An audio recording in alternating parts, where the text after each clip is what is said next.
So Andrew and I, we've planned these shows out. Andrew's going to go through his 6 next, but we're talking about breakout players.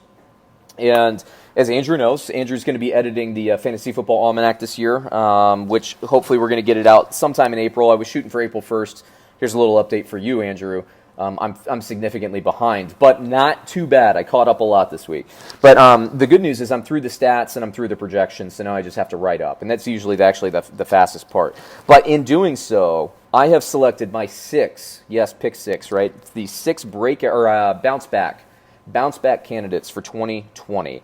And Andrew, you have your 6, so we're going to talk about yours next episode. We're going to talk about mine this episode, and we're just going to have a dialogue back and forth. So these are the 6 that we're picking, and I'm going to start off a little bit of a cheat here, but I'm going to give you 2 from the same team because they feed into each other. Ben Roethlisberger and JuJu Smith-Schuster. Now, Roethlisberger, I think, is a no-brainer because, look, he injured his elbow, I think, in the second week of the season, out for the year. The Pittsburgh Steelers almost made the playoffs. I think they were 8-8 to end the year, but their offense was abysmal. They had 2 quarterbacks that could not get it going, and that always has a ripple effect, especially because the Steelers. And let me ask you this. What do you think of the Steelers? Because I know you watch your football. What do you think about the Steelers and how they called their offense when Roethlisberger came out? And I'll prime you for this.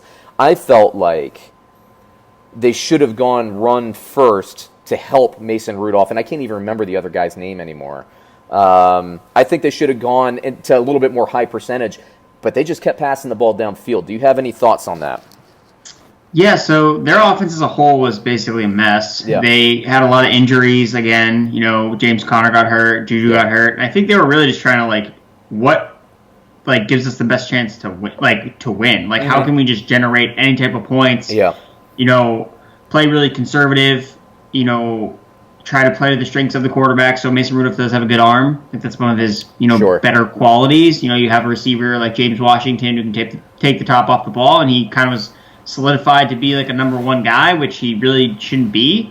So, yeah, I think they definitely should have ran the ball probably a little bit more. But, we saw, their game plan sometimes they had when it was Jalen Samuels and James Conner, they were running the Wildcat. They ran the Wild. I think that might have been against the Bengals, who they were able to beat, because everybody beats the Bengals. But yeah, right. Yeah, I think their offense they didn't have enough guys. They really just lost a lot of weapons, and that O-line is starting to get a little bit older. You're right. It is starting to age a little bit more, so I would look for them to probably address that in the draft. I think that they're probably going to look at some guys, but just getting Big Ben back under center is just going to just do so much more, just because he knows he's an NFL quarterback. Yeah. And you can make the argument that the 2 guys last year were not NFL caliber quarterbacks. Duck Hodges, if he had been in the playoffs last year, and that was the thing people were talking about, with this talk of, we're going to get a 7th team in the playoffs. If that had happened, we would have saw Duck Hodges in the playoffs play against Patrick Mahomes in the first round. I was talking about that Duck Hodges. That's the name I couldn't remember. Duck Hodges, for crying out loud. So yeah, and Roethlisberger, you're right. And here's what I look at, and I think I might have picked them to win the division last year. It was either them or Baltimore, because actually Brad and the Get Paid podcast, Brad and I were both very high on Baltimore coming into the season, which, to be fair, we weren't as high as they turned out to be, but we were both buyers on Baltimore. Now, Pittsburgh, I'm going to look back, and I'm looking at Ben Roethlisberger's age 36 season, so this is 2018. 675 passing attempts, 5,129 yards, 34 touchdowns through the air. I think he added another 4 on the ground. Now, if you put that quarterback play on last year's Pittsburgh Steelers team, I'm sorry, they're 12-4 or 13-3. The way that defense was playing, you're talking about manufacturing points. That's a defense that can manufacture points. They sack the quarterback. They're great at getting off the field in 3rd down. And I just think that this guy coming back, Roethlisberger in 2020, with this receiving core, and which is why I kind of lead myself into JuJu Smith-Schuster here. You're talking about JuJu Smith-Schuster again, and I was higher on him coming out of the draft last year. Unfortunately, I can't predict Roethlisberger's injury. I think Smith-Schuster gets 150 targets next year. And you know about me, I'm all about the opportunity of the offense, right? I think he gets 150 in terms of targets. I think he gets 100 receptions. I think he's back over 1,000 yards and 10 touchdowns. I just don't see any way around it. What do you think? Yeah, no, I tend to agree on the side of Juju bouncing back. I mean, the guy is younger than Deante Johnson.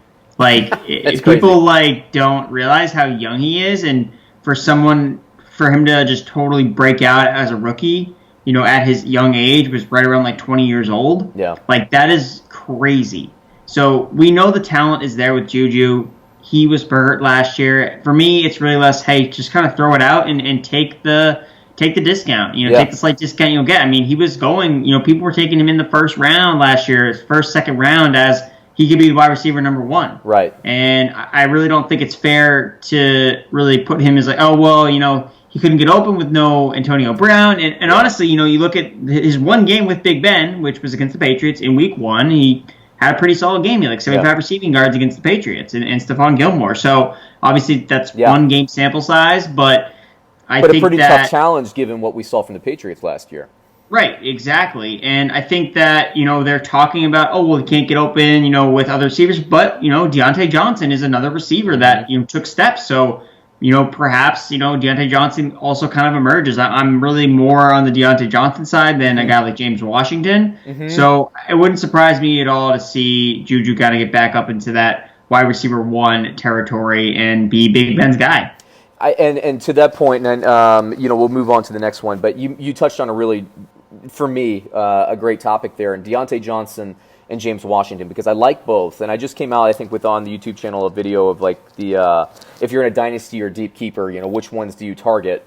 Basically who are you getting for pennies on the dollar? And Deante Johnson, I said both of these guys, Washington or Johnson, and Johnson is my pick too.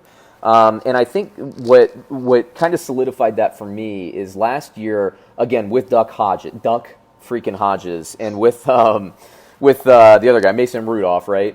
Who looks like every frat guy you ever want to punch in the face in your life, Mason Rudolph and Duck Hodges. These guys were viable stream plays last year, even in that offense. I wouldn't say they were weekly starts, but based on matchup, and especially James Washington, because like you say, he can blow the top off. Again, you put him there. I still think Juju's the guy, but now you have, it's not Antonio Brown and Juju from a couple years ago, but you could get 90% that far. Deante Johnson, I said Juju could get 150 targets. Deante Johnson could get 125 targets and 90 catches. I think he's going to be good, and I think James Washington is going to be kind of like that Martavis Bryant that we saw a couple years ago, where, look, he might not be able to get you 10 catches a game or something like that, but there are going to be games and matchups where he's going to go for 2 in this offense with Roethlisberger, 3 touchdowns. I think there's a ton of value, and with Deante Johnson, I believe it so much that literally, Andrew, I'm not a big card collector, but I went on eBay because after his season, I was finding rookie card lots. Like, I bought like 10 rookie cards for about $4. And these are like insert rookie cards and everything. I'm just going to sit on them. I'm going to put them in my safe deposit box and sell them in 2 or 3 years to Ben Roethlisberger for like $50 a pop. I just made like $400 just because I'm telling you, I don't see any way it doesn't happen. I literally put my money where my mouth is there. I just don't see any way. I don't see any way.